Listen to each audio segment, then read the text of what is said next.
इसमें हमने पढ़ा सबसे पहले कि क्वालिफाइंग एसिड की क्या चीज होती है।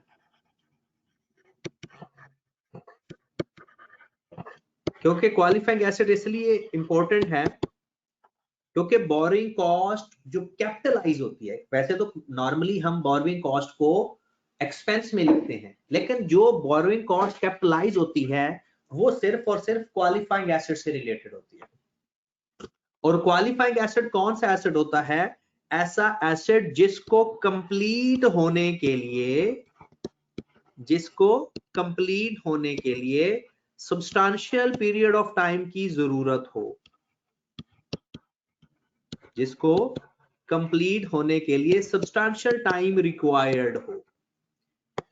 इसकी एग्जांपल्स में हमारे पास प्रॉपर्टी, प्लांट एंड इक्विपमेंट आता है, इन्वेंट्री भी आ सकता है, इनटेंजिबल एसेट्स भी होते हैं,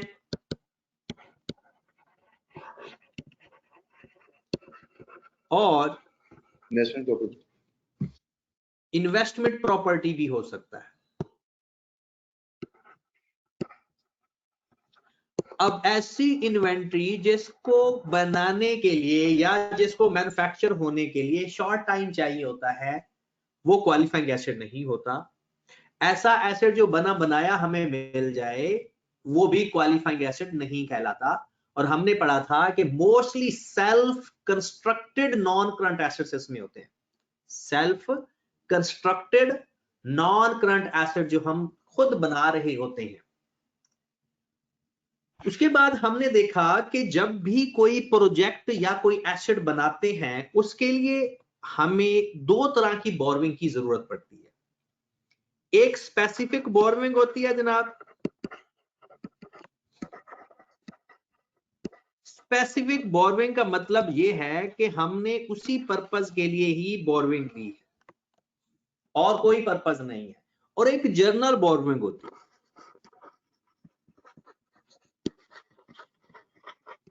जर्नल बोरविंग वो होती है कि जिसका बाकी वो एक से ज्यादा लॉन्च भी हो सकते हैं और वो जो बाकी पर्पस के लिए भी इस्तेमाल हो रही है और हमारे प्रोजेक्ट के अंदर भी हम उसको यूटिलाइज कर रहे हैं।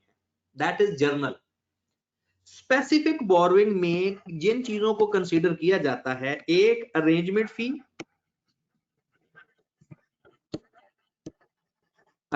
फी, या अरेंजमेंट चार्जेस, उनको भी हम कैपिटलाइज करते हैं। लेकिन जर्नल बोरविंग में no concept if any arrangement fee exist charge to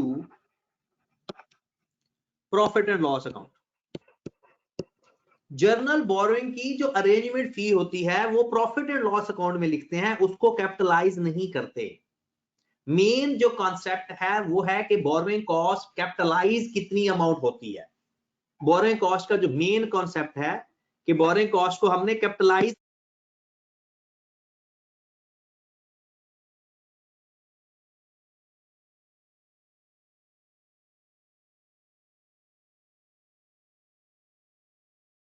और उसका अलग। ठीक है जनाब। तो जो स्पेसिफिक बोरोइंग होगी, स्पेसिफिक बोरोइंग के लिए हमने अलग से उसको देखना होता है, उसकी अरेंजमेंट फी भी कैपिटलाइज करते हैं। और जो जर्नल बोरोइंग की अगर कोई अरेंजमेंट फी का कॉन्सेप्ट है तो हम उसको प्रॉफिट एंड लॉस अकाउंट में लिखेंगे, कैपिटलाइज नहीं करेंगे। उसके बाद दूसरी चीज है borrowing cost.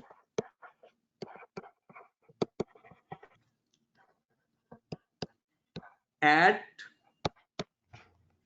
Given rate, borrowing cost measured at given rate। Borrowing cost को, स्पेसिफिक बोरोइंग कॉस्ट को हम मेजर करते हैं जो रेट गिवन होगा। स्पेसिफिक बोरोइंग को हम मेजर करते हैं जो रेट गिवन होगा। ओके की बात। लेकिन जर्नल बोरोइंग को borrowing cost measured borrowing cost measured at average rate, not given rate. Average rate पे मेजर करेंगे, गिवन रेट पे मेजर नहीं करेंगे। किस रेट पे मेजर करेंगे? एवरेज रेट पे मेजर करेंगे, गिवन रेट पे मेजर नहीं करेंगे। ये बात याद रखनी है। उसके बाद टेम्परेरी इन्वेस्टमेंट इनकम, कंसीडर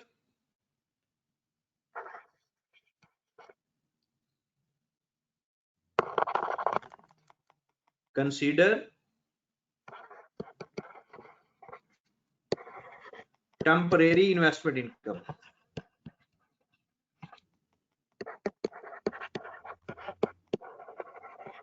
कल जो हम थोड़ा सा हल्का सा पढ़ा भी था, लेकिन जनरल बोरोइंग कॉस्ट के अंदर हमने टेम्परेरी इन्वेस्टमेंट इनकम अगर होगी तो वो प्रॉफिट एंड लॉस अकाउंट में लिखेंगे, इधर कंसीडर नहीं करनी। प्रॉफिट एंड लॉस अकाउंट में लिखेंगे, वो इधर कंसीडर नहीं करनी। सर वो स्पेसिफिक में माइनस की थी ना? वो स्पेसिफिक में माइनस करते हैं ना, लेकिन जनरल बोरोइंग की इफ एनी 90% तो होती नहीं है ना, अगर हो if any temporary investment income, temporary investment income charge to profit and loss account, वो direct profit and loss account में इनकम लिख देंगे, उसको यहां पर नहीं लेकर आना। उसको हमने माइनस नहीं करना, बल्कि उसको अलग से ही इन्वेस्टमेंट इनकम में लिख देना है। उसको अलग से ही इन्वेस्टमेंट इनकम में लिख देना है। क्लियर होगी बात?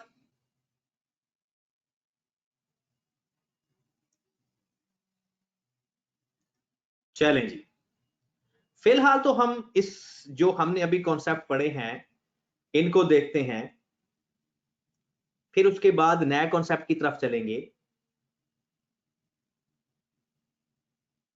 फिलहाल हमने सिर्फ ये कॉन्सेप्ट को डिस्कस करके क्वेश्चंस के ऊपर अप्लाई करते हैं, और एवरेज रेट कैसे फाइंड करना है, बाकी चीजें किस तरह से देखनी है, उनको हम नोट करते हैं। ठीक है, अच्छा अजान हो जाए फिर हम आगे स्टार्ट करते हैं। ठीक है, 2 मिनट है, अजान हो जाए।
जी जनाब, दोबारा एक दफा देख लें इस कॉन्सेप्ट को।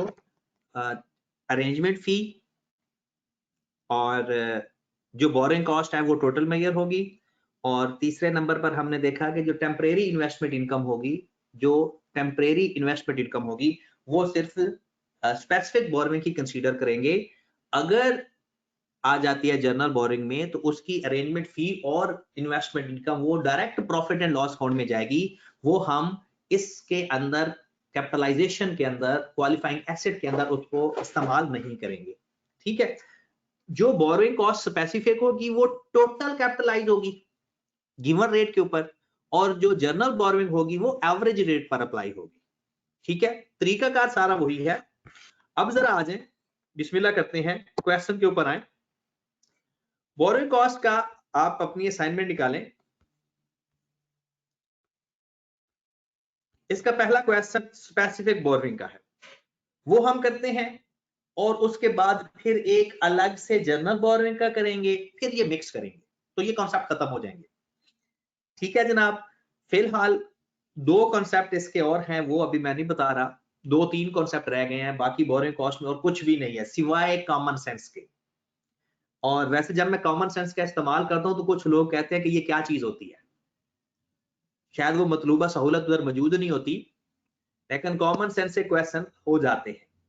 लिखा हुआ है, Shayan Limited started the construction of its new factory on January 1, 2018 with a loan rupees 5 million borrowed at the rate of interest is 8%। 5 million का आपने लोन लिया, 5 मिलियन का आपने लोन लिया 1 जनवरी 2018 को 8% इंटरेस्ट के हिसाब से, 8% रेट ऑफ इंटरेस्ट के हिसाब से। The loan was used on the factory। Factory के ऊपर लोन कैसे इस्तेमाल हो रहा है? डेट ऑफ पेमेंट 1 जनवरी को आपने 15 मिलियन पे किया, उसके बाद 15 मई को मई 18 को आपने 20 मिलियन पे किया, और अक्टूबर 1 को आपने 10 मिलियन पे किया। अच्छा, ये 5 मिलियन नहीं है, इसको 50 मिलियन कर लें।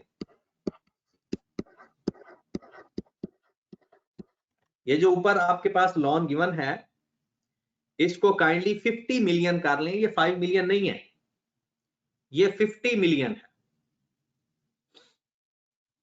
ठीक है, क्योंकि अगर 5 मिलियन होता ना तो ये तो हमारे पैसे नहीं पूरे होने थे। 15 मिलियन तो आप पहले पेमेंट कर रहे हैं। कॉमन सेंस का डस्ट डाला हुआ अंदर। तू चुप कर जाए। नेक्स्ट, उसके बाद the construction of the asset was completed on 1 दिसंबर। मैंने आपको कहा था कि जब कंस्ट्रक्शन कंप्लीट हो जाए या आप लोन वापस जिससे लिया था उसको पे कर दो, इसमें से जो काम हो जाए उस वक्त के बाद कैपिटलाइजेशन ऑफ बोरोइंग कॉस्ट बंद कर देते हैं। कैपिटलाइजेशन ऑफ बोरोइंग कॉस्ट, लेकिन इसमें तो बोरोइंग कॉस्ट को वापस रीपे करने का जिक्र नहीं किया हुआ, इसलिए 31 दिसंबर के बाद हमने बोरोइंग कॉस्ट को कैपिटलाइज नहीं करना, 31 दिसंबर तक ही करना। आगे लिखा हुआ, however during the accounting period Shayan Limited invested the surplus fund at the rate of interest 3%। एक बात मेरे भाइयों याद रखना, जब भी टेम्परेरी इन्वेस्टमेंट इनकम का जिक्र होगा और ये ना बताया हो कि ये कौन सी बोरोइंग है, तो वो स्पेसिफिक बोरोइंग होगी। अगर फंड के बारे में ना बताया हो, यहां तो बताया हुआ है ना कि हमने फैक्ट्री बिल्डिंग की है, लोन लिया है, तो क्लियर लिखा हुआ है कि ये लोन जो लिया है ये बिल्डिंग फैक्ट्री को बनाने के लिए लिया। अगर वो ना बताए, अगर वो हमें ना बताए कि किस पर्पस के लिए लोन ले रहे हो, तो अगर टेम्परेरी इन्वेस्टमेंट इनकम बता दिया है ना, तो तब वो स्पेसिफिक बोरोइंग ही होता है। रिक्वायरमेंट में देखें, कहता है रिक्वायरमेंट में है how much the amount of borrowing cost eligible for capitalisation. कहता है कितनी कॉस्ट आप बोरोइंग की कैपिटलाइज करोगे। इसमें सिर्फ वो बोरोइंग कॉस्ट पूछ रहा है, एसेट की कॉस्ट नहीं पूछ रहा, फैक्ट्री की कॉस्ट नहीं पूछ रहा वो हमसे क्या पूछ रहा है, सिर्फ बोरोइंग कॉस्ट। मैं अभी सिर्फ बोरोइंग कॉस्ट ही सिखाऊंगा आपको, कल फिर हम यानी कल या आज ही अगले क्वेश्चन में बाकी चीजें भी देखेंगे क्योंकि अब आप लोग FR1 के स्टूडेंट हो और FR1 के अंदर जो वो पूछे वही बताना है, वो नहीं बताना जो आपको आता है। ये बात याद रखें, जो कुछ आपको आता है वो ना बताओ, जो कुछ उसने पूछा है उसको बताने की कोशिश करो। जी जनाब, शयान लिमिटेड है, क्वेश्चन को किस तरह से आप लिखोगे? शयान लिमिटेड,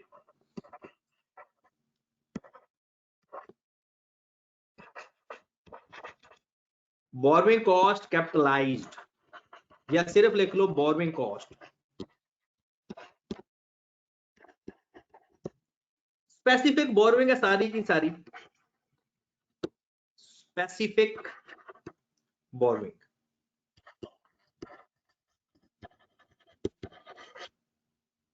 ठीक है, और लेस हम कर देंगे टेम्परेरी इन्वेस्टमेंट इनकम, लेस कर देंगे टेम्परेरी इन्वेस्टमेंट इनकम।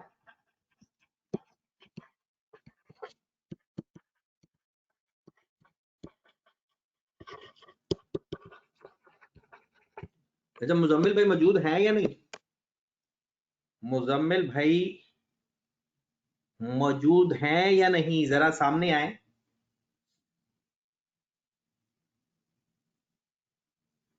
सोए तो नहीं हुए? चलें, अगर वो नहीं भी मौजूद हैं, नहीं आ गए हैं। मुजम्मिल भाई, ये जो असाइनमेंट है इसका सॉल्यूशन आपने काइंडली टाइप करना है, क्योंकि आपकी टाइपिंग स्पीड सबसे अच्छी है।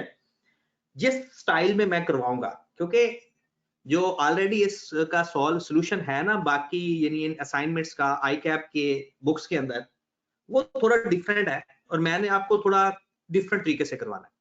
इसलिए काइंडली इस फॉर्मेट में मुझे पूरी असाइनमेंट का सॉल्यूशन आप दे दीजिएगा।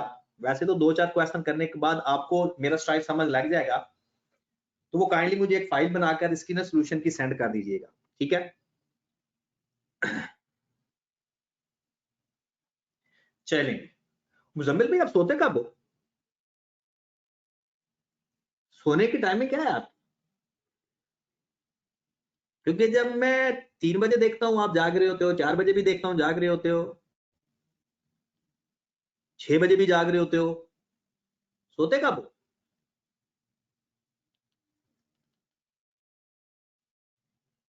या क्लास के दौरान ही थोड़ा थोड़ा से सो लेते हो?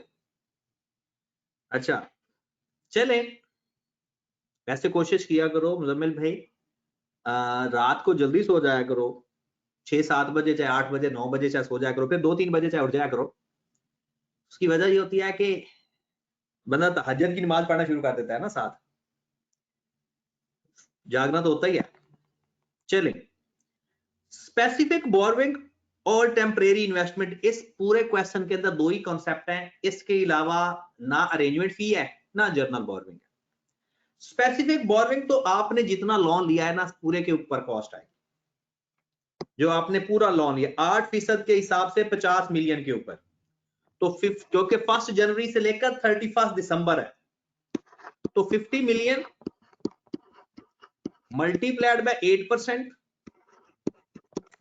पूरा साल आ रहा है, टाइम तो है ही नहीं, तो 50 मिलियन का 8% ले लें, सॉरी 50 मिलियन का 8% लें जरा, वो आ जाता है 4 मिलियन। ये तो हमें इंटरेस्ट पे करना पड़ेगा क्योंकि स्पेसिफिकली हमने लोन लिया है उस फैक्ट्री को बनाने के लिए, तो उस फैक्ट्री को बनाने के लिए जितना लोन है उसका इंटरेस्ट कैपिटलाइज होगा, उसका इंटरेस्ट। जी सर, यहाँ पे आपने स्पेसिफिक बोर्डिंग लिखा है और सामने आपने इंटरेस्ट लिख दिया, ये तो बोर्डिंग कास्ट नहीं। अब ठीक है? Yes sir. बहुत प्यारे लगते हो समय इस तरह की बातें करते हुए आप। अब हमने इसमें से लेस कर देनी है टेम्परेरी इन्वेस्टमेंट इनकम, यहां पर कॉमन सेंस इस्तेमाल होनी है, pure working number 1 temporary investment income.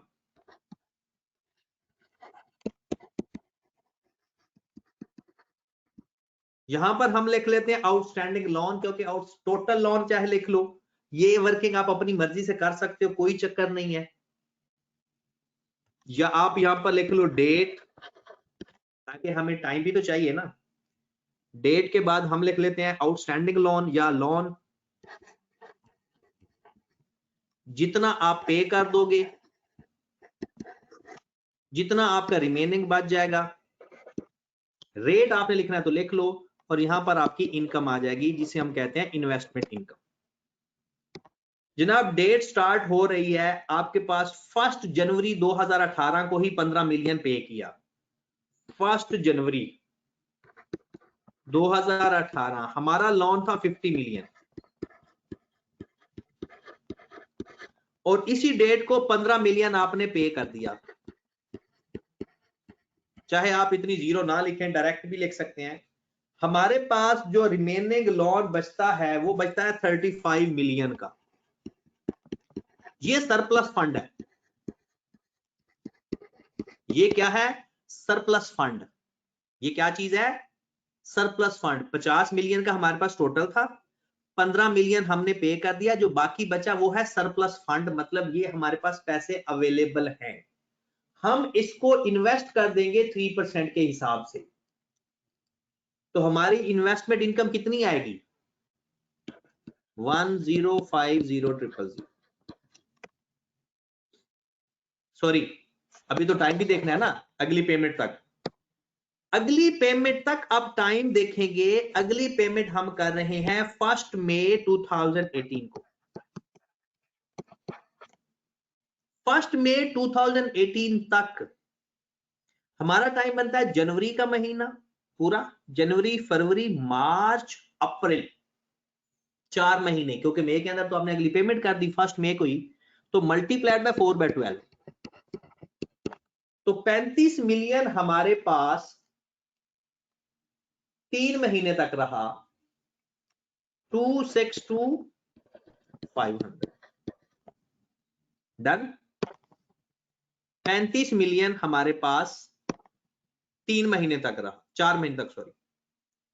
अब हमारे पास लोन था 35 मिलियन का। ये जो 3,50,000 आ रहा है, क्या?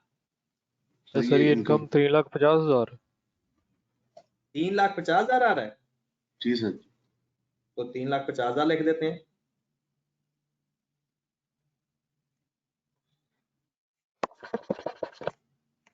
$3,50,000। 1 मई को हमने मजीद 20 मिलियन पे कर दिया। 20 मिलियन हमने पे कर दिया, तो बाकी हमारे पास कितना रिमेनिंग लोन बच गया? 35 में से 20 मिलियन माइनस कर देंगे, 15 मिलियन।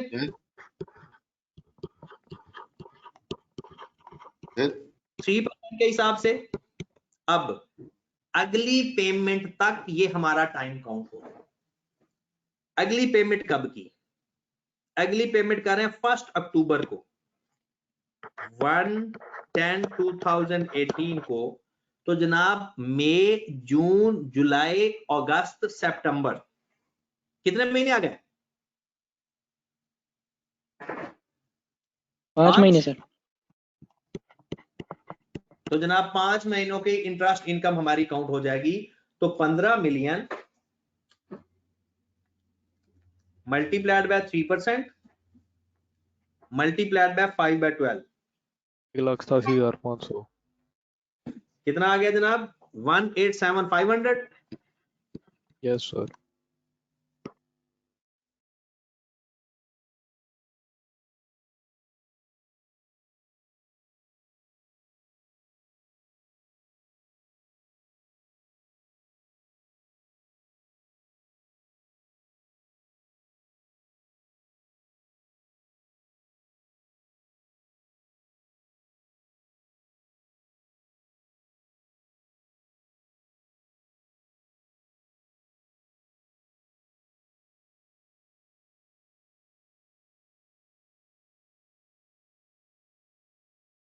हेलो।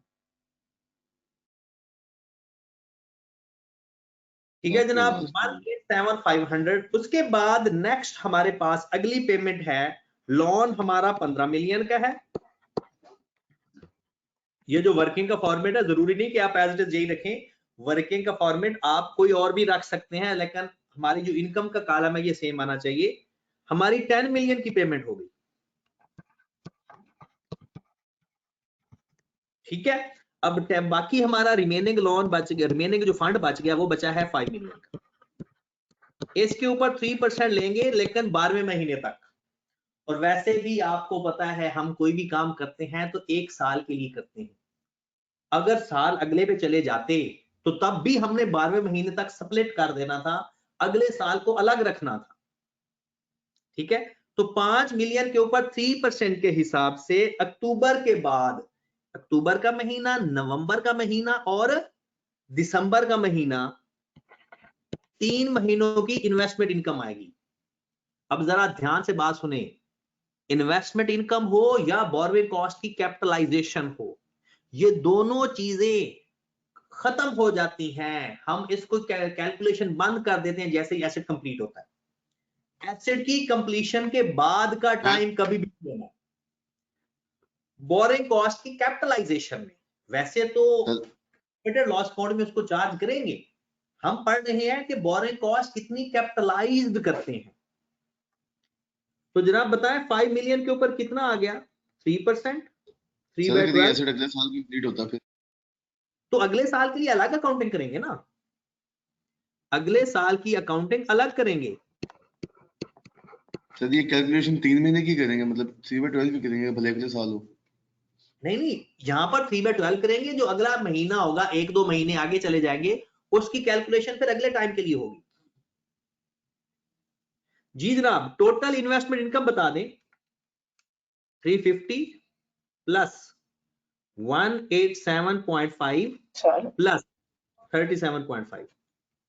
सर जी जी सर वो जो बोर्डिंग कास्ट की आपने बात बताई थी वो रिपीट कर दें। मैंने कहा बोरोइंग कॉस्ट होती है इंटरेस्ट, और उस बोरोइंग कॉस्ट में जितना हिस्सा कैपिटलाइज करना होता है, मतलब एसेट की कॉस्ट में ऐड करना होता है, हम उसकी कैलकुलेशन करते हैं। जो बाकी की बोरोइंग कॉस्ट होगी ना, जो बच जाएगी आगे आकर ना, इसकी सही चीजें जाकर नेक्स्ट सही पता चलेगी हमें। मतलब जब हम नेक्स्ट हम पढ़ेंगे कि कुछ हिस्सा कैपिटलाइज कर रहे होंगे और कुछ हिस्सा कैपिटलाइज नहीं कर रहे होंगे, वो कैपिटलाइज नहीं कर रहे होंगे लेकिन वो कॉस्ट आ तो रही होगी हमें, फिर जितना हिस्सा कैपिटलाइज नहीं करेंगे वो प्रॉफिट एंड लॉस अकाउंट में लिख देंगे। वो ये आगे हर साल का अलग अलग काम करना, हर साल का अलग अलग करना है, ये तो साल ही एक पूरा था ना, हर साल का अलग अलग। बोरोइंग कॉस्ट के क्वेश्चन के अंदर ना, वैसे तो ये पहले बहुत बड़ा टॉपिक होता था, 20-20 नंबर का क्वेश्चन आता था FR2 में, लेकिन अब हमारे सिलेबस में उस तरह का नहीं है। हमारे सिलेबस में बेसिक लेवल का ही है, लेकिन ये फाइनल में आपसे किसी भी लेवल का वो पूछ सकता है। तो 575,000 पे आ जाए जनाब, temporary investment income working number 1 575,000। तो ये बोरोइंग कॉस्ट कैपिटलाइज होगी, borrowing cost capitalised, borrowing cost capitalised मतलब एसेट की कॉस्ट में ऐड हो जाएगी ये इंटरेस्ट।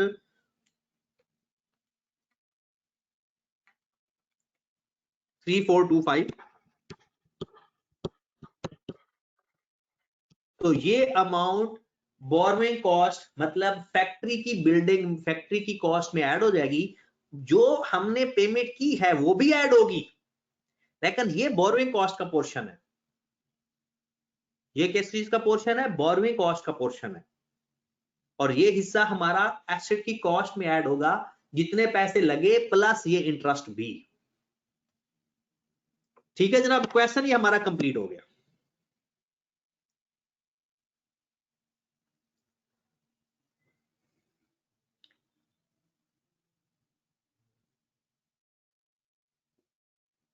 अच्छा, एक स्टूडेंट ने सवाल पूछा है कि सर आप मुझे बता दें कि इन्वेस्टमेंट इनकम को माइनस क्यों करते हैं। देखें, अगर हमने एक एसेट यानी लोन लिया, उसके ऊपर जितना इंटरेस्ट है वो एसेट की कॉस्ट में ऐड करते हैं, तो स्टैंडर्ड हमें ये कहता है कि अगर उससे आपको कोई इनकम हो जाती है तो फिर वो, क्योंकि उसी से रिलेटेड था, तो वो माइनस भी कर दे। यानी आपने लोन लिया ₹100 का, आपको उसके ऊपर ₹10 का इंटरेस्ट देना पड़ रहा है। आपने ₹100 में से कुछ पैसे इन्वेस्ट करके इनकम भी हासिल कर ली। वो कहते हैं कि जितनी इनकम की है वो ₹10 से माइनस करो, बाकी बचे जो पैसे वो आप एसेट की कॉस्ट में ऐड करो, सारे एसेट की कॉस्ट में ऐड ना करो। ठीक है जनाब, तो ये है स्पेसिफिक बोरोइंग से रिलेटेड, ये है स्पेसिफिक बोरोइंग से रिलेटेड। अगर इसी क्वेश्चन के अंदर वो हमसे ये पूछता कि मुझे फैक्ट्री की कॉस्ट भी बताओ, कॉस्ट ऑफ फैक्ट्री भी बताओ, तो फिर हमने नेक्स्ट क्वेश्चन में उसमें देखते हैं कि फैक्ट्री की कॉस्ट कितनी होगी, जितने पैसे इनकर्ड हो गए, जितने पैसे इनकर्ड हो गए प्लस बोरोइंग कॉस्ट, तो वो टोटल फैक्ट्री की कॉस्ट आ जाएगी। अब आ जाते हैं जर्नल बोरोइंग पे।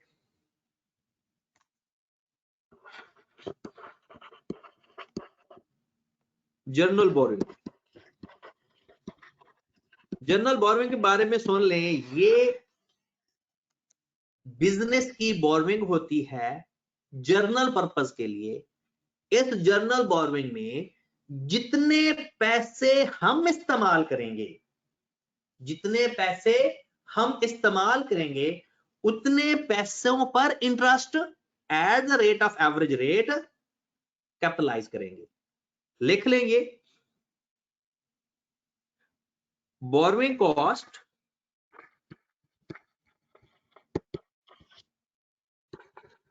measured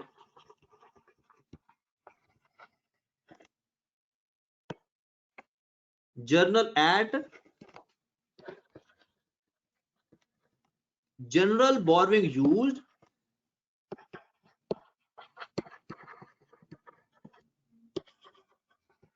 जर्नल जो बोरोइंग कॉस्ट होगी वो किसके ऊपर मेजर करेंगे, जितनी जर्नल बोरोइंग यूज होगी at the rate of average rate.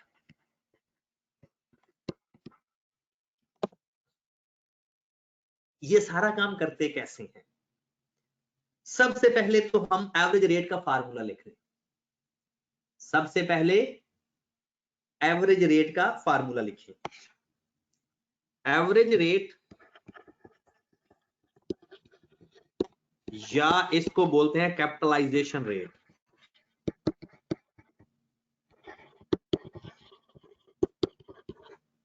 Average rate या इसको बोलते हैं capitalisation rate. Total borrowing cost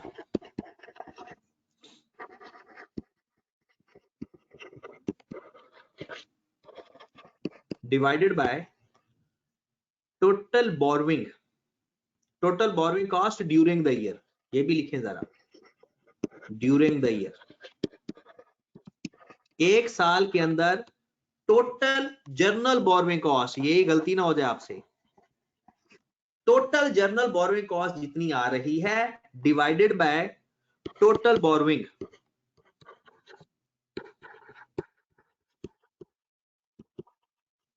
outstanding during the year,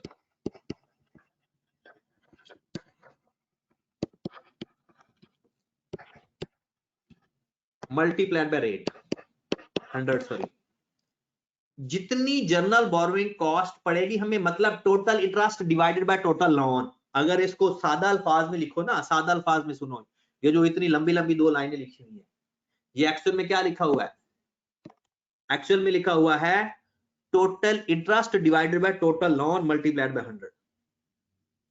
total interest over total loan multiplied by 100। Actual में ये लिखा हुआ कि ऊपर टोटल जर्नल बोरोइंग कॉस्ट कितनी पड़ रही है हमें, और टोटल आउटस्टैंडिंग कितने टाइम तक वो आउटस्टैंडिंग रहा। मतलब अगर पे कर दिया तो फिर तो इंटरेस्ट नहीं देना पड़ेगा ना।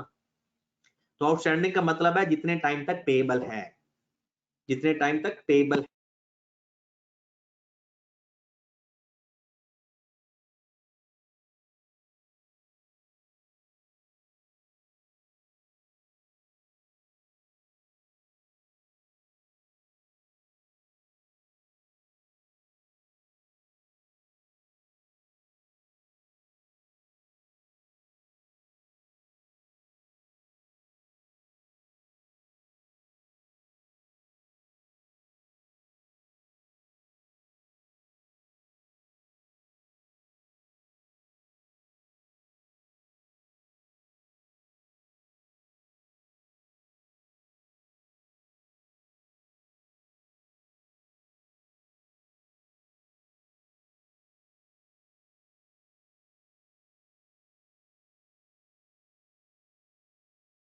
तो आपकी आवाज नहीं आ रही।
हाँ जी जनाब।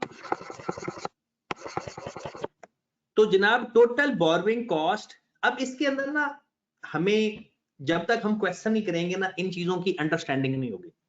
एक दफा क्वेश्चन 5-6 कर लेंगे तो उसके बाद फिर ये सारी बातें हम दोबारा करेंगे, फिर वो सारी बातें जब कंक्लूड करेंगे तो आपको समझ लगेगी सही तरह से इस आउटस्टैंडिंग का मतलब क्या है। ये भी अभी सवाल में शायद समझ ना लगे, टोटल बोरोइंग कॉस्ट क्या चीज होती है, ये सारी बातें।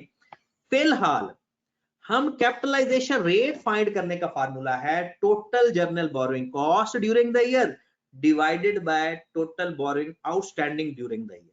ठीक है, अब एक क्वेश्चन देखते हैं सिर्फ जो प्योर होगा जर्नल बोरोइंग का।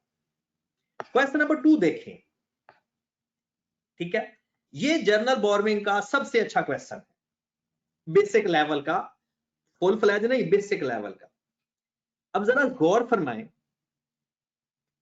on January 1, 2018, Sara Limited started the construction of an asset.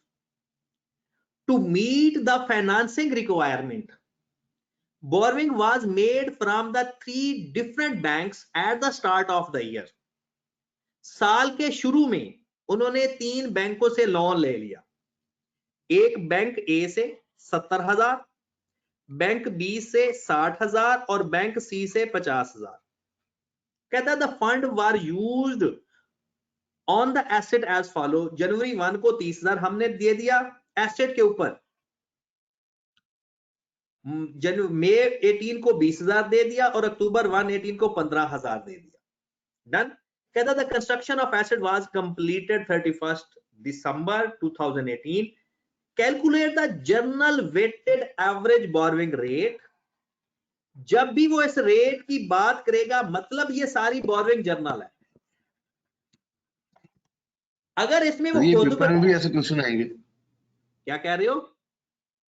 Sir ji paper में भी ऐसे क्वेश्चन आएंगे या डिफरेंट आएंगे?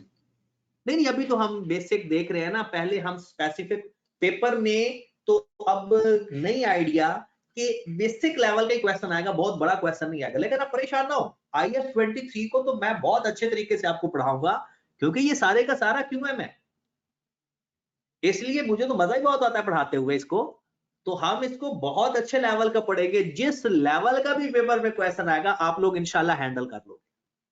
जहां तक के आप लोगों को CFAP के लेवल का भी क्वेश्चन मैंने करवा देने इधर ही, लेकिन पेपर में इतने लेवल का क्वेश्चन आपको कभी भी नहीं आएगा। लेकिन मैंने सारे का सारा सिलेबस जितना भी आपका पहले था आफ्टर 2 के अंदर लेवल 3 तक का पढ़ाऊंगा इंशाल्लाह।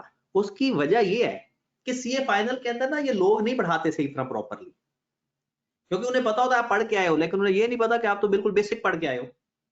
लेकिन हम इसको बड़े अच्छे लेवल का पढ़ेंगे, एंजॉय करो। पेपर पर्पस के लिए नहीं, वैसे कैलकुलेशन पर्पस के लिए, क्योंकि इसके बाद आपके पास एक अटेम्प्ट है, उस अटेम्प्ट के बाद आपने फर्म में चले जाना है। फर्म के अंदर जब भी नॉन करंट एसेट के ऊपर काम करना पड़ेगा, ये चीज आपको करनी पड़ेगी, क्योंकि तकरीबन हर बिजनेस के अंदर जिसने ऑडिट में जाना है वो इसमें करेगा, और जितना अच्छा अब पढ़ लेगा ना उसको आगे जाकर बहुत फायदा होना है कैलकुलेशन में।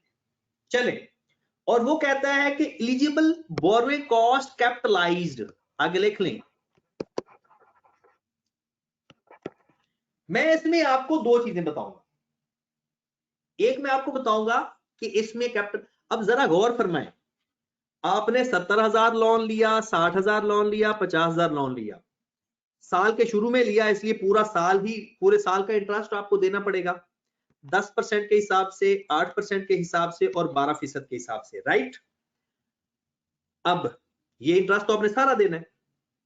आपने 30,000 रुपया इस्तेमाल कर लिया, तो आप टोटल ये लोन है 1,80,000। 1,80,000 के ऊपर हमने इंटरेस्ट तो लेंगे, लेकिन हमने जो कैपिटलाइज करना है, जितने पैसे हमने इस्तेमाल किए हैं, हमने सिर्फ उसका इंटरेस्ट देंगे, सारा इंटरेस्ट नहीं पे करेंगे। सॉरी, सारा इंटरेस्ट कैपिटलाइज नहीं करेंगे, सिर्फ जितनी जर्नल बोरोइंग हमने इस्तेमाल की है उतनी बोरोइंग के ऊपर हमने इंटरेस्ट देना। आ जाए जरा तरीकाकार सीख लें। Journal borrowing cost,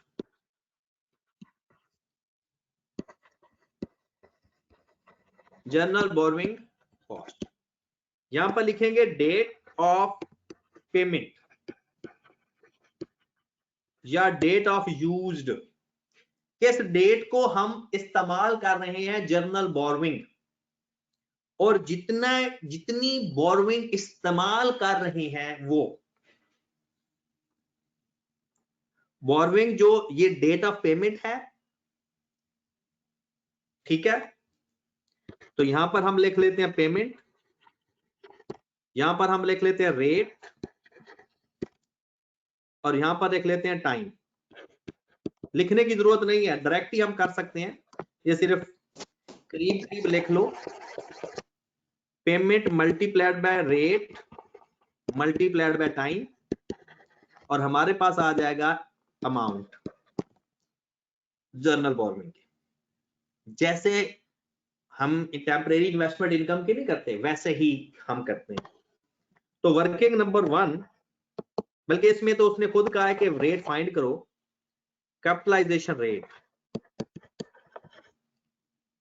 capitalisation rate.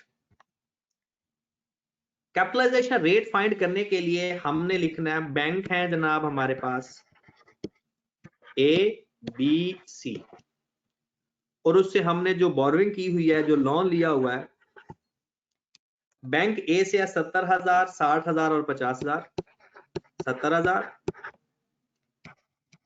60,000 और 50,000। डन। एक कॉलम जो इसके अंदर नहीं बनेगा, एक कॉलम जो इसके अंदर नहीं बनेगा वो होता है आउटस्टैंडिंग लोन का। आउटस्टैंडिंग लोन का वो इसके अंदर जरूरत नहीं है। फिलहाल आप लिख दें आउटस्टैंडिंग लोन 70,000, 60,000, 50,000, डायरेक्ट लिख दें, डायरेक्ट लिख दें। आउटस्टैंडिंग लोन का कॉन्सेप्ट इस क्वेश्चन के अंदर इस्तेमाल नहीं हो रहा, इसलिए मैं नहीं समझाऊंगा। जैसे ही अगले क्वेश्चन पे जाएंगे उसके अंदर आउटस्टैंडिंग लोन का कॉन्सेप्ट इस्तेमाल होगा। आउटस्टैंडिंग लोन का मतलब यह है कि आउटस्टैंडिंग कितना लोन आउटस्टैंडिंग रहा। मतलब अगर आप लोगों ने लोन 6 महीनों के लिए लिया है तो हमने भी लोन 6 महीनों का इस्तेमाल करना है। आउटस्टैंडिंग टाइम लेना है लाजमी। वो कैसे लेना है वो क्वेश्चन में आएगा। तो फिर रेट और इंटरेस्ट। जी जनाब, रेट कितना कितना है इन सबका? 10%, 8% और 12%। 10%, 8% और 12%, राइट। ये कॉलम आपने बनाने हैं। बाकी एक टाइम का कॉलम बनता है, वो मैं नहीं बनवाऊंगा, वो आपने खुद ही जज हो जाएगा। ये कॉलम बनाओगे, हमेशा याद रखो आपने आउटस्टैंडिंग लोन के ऊपर रेट अप्लाई करना है, एक्चुअल लोन के ऊपर नहीं करना कभी। किसके ऊपर अप्लाई करना है? आउटस्टैंडिंग लोन के ऊपर। कैसे फाइंड करना है? वो जैसे अगर कुछ ना बताया हो तो एज इट इज वही आता है, अगर बताया होगा तो वो क्वेश्चन में हम खुद देख लेंगे। अभी उस चीज को दिमाग से निकाल दे। 70,000 का 10% 7,000, 60,000 का 8% 48,000, 50,000 का 12%, 6,000। लो जनाब, ये हमारा आउटस्टैंडिंग लोन और ये हमारा इंटरेस्ट। आउटस्टैंडिंग लोन है 70,000 प्लस 60,000 प्लस 50,000, 1,80,000। और इंटरेस्ट हमारा आ गया 7,000 प्लस 4,800 प्लस 6,000, 17,800। ये सारी वर्किंग कैपिटलाइजेशन रेट फाइंड करने के लिए होती है। तो जनाब मेरा कैपिटलाइजेशन जो रेट है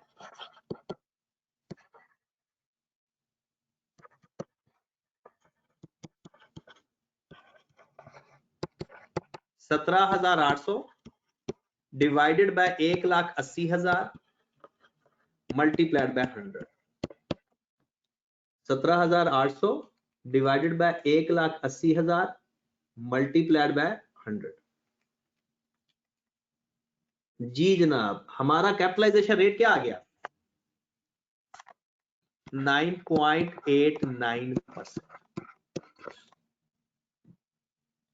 दोबारा देखें, हमने जो हमारे पास जितनी जर्नल बोरोइंग पड़ी होगी उसके ऊपर रेट अप्लाई करेंगे।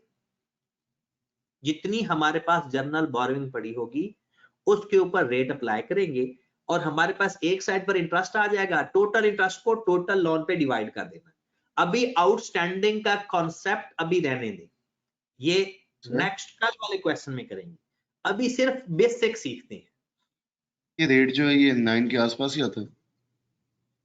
नहीं, इसके दरमियान में आता है, इनके दरमियान में आता है। जो रेट गिवन होते हैं ना उनके तकरीबन एवरेज रेट फाइंड करते हैं ना, जो रेट गिवन होते हैं ना उनके दरमियान में कहीं आता है। अब आ जाओ जनाब जनरल बोरोइंग पे। डेट ऑफ पेमेंट लिखेंगे, ये चीज याद रखें, डेट ऑफ पेमेंट के बगैर ये काम नहीं होता। जनरल बोरोइंग का डेट ऑफ पेमेंट के अलावा काम नहीं होता। जनवरी 1, 1 मई, 1 अक्टूबर। जनवरी 1/1/2018 की पेमेंट है एक डेट, फिर है 1 मई 2018। जब तक एसेट कंप्लीट नहीं हुआ 1 अक्टूबर तब तक 1 जनवरी की पेमेंट है जनाब 30,000, 1 मई की पेमेंट है जनाब 20,000। ये हमने जर्नल वहां से पैसे इस्तेमाल किए हैं, और 15,000 ये हमने जर्नल बोरोइंग के पैसे अपनी कंस्ट्रक्शन के लिए इस्तेमाल कर लिए। जो हमने 30,000 इस्तेमाल किया, किस दिन इस्तेमाल किया, किस दिन इस्तेमाल किया बताएं। सर 1 जनवरी। इसका मतलब है इसके ऊपर कैपिटलाइजेशन रेट है 9.89%, मल्टीप्लाइड बाय 12/12, मतलब पूरा साल इस्तेमाल किया। तो लिखने की 12/12 लिखने की जरूरत ही नहीं है। ये पैसे 30 हमने जिस दिन इस्तेमाल किए, और जब तक हमने इसको कंप्लीट नहीं किया, एसेट के कंप्लीशन तक ये हमने इस्तेमाल किया, तो 30,000 मल्टीप्लाइड बाय 0.0989 मल्टीप्लाइड बाय 1। तो जनाब इसके ऊपर जो इंटरेस्ट बना, जनरल बोरोइंग बनी, वो बनी 2967। अब जो हमने 20,000 इस्तेमाल किया, वो 1 मई से लेकर 1 मई को हमने इस्तेमाल किया, तो उसके बाद इसके ऊपर हमें इंटरेस्ट आना पड़ेगा। यानी जिस दिन हमने इस्तेमाल किया, उस दिन के बाद जो इंटरेस्ट आएगा हम वो पे करेंगे, या हम वो कैपिटलाइज करेंगे। तो जो बाकी सारा पूरा, बाकी जो बचेगा इंटरेस्ट, वो तो हमने प्रॉफिट एंड लॉस अकाउंट में लिखना है। ये वो बोरोइंग कॉस्ट फाइंड कर रहे हैं जो कि कैपिटलाइज करनी है। जी जनाब, 20,000 का मल्टीप्लाई करें 0.0989 मल्टीप्लाई बाय कितना टाइम बनता है, 1 में से 5, 6, 7, 8, 9, 10, 11, 12, 6 महीने, 8 महीने, 8 महीने। कितनी बन गई जनाब, 14,505। डन। 15,000 आपने कब इस्तेमाल सर किया? कुछ और आ रहा है सर 1318.6 आ रहा है। 1318 आ रहा है। 1318.67। सर 1319 कर लें। 15,000 को 9.89% से मल्टीप्लाई करेंगे, और 1 अक्टूबर को पेमेंट की, तो 1 अक्टूबर हमारे पास जो रही 3 महीने, 371। एक साल के अंदर जिस दिन से इस्तेमाल किया और जिस दिन हमारा एसेट कंप्लीट हो गया, तब तक सारा टाइम काउंट कर लेना। 0989 मल्टीप्लाइड बाय 3/12, 371। 371। तो मेरे भाई ये वाली बोरोइंग कॉस्ट हमारी कैपिटलाइज होगी 2967 प्लस 1319 प्लस 371, 4657।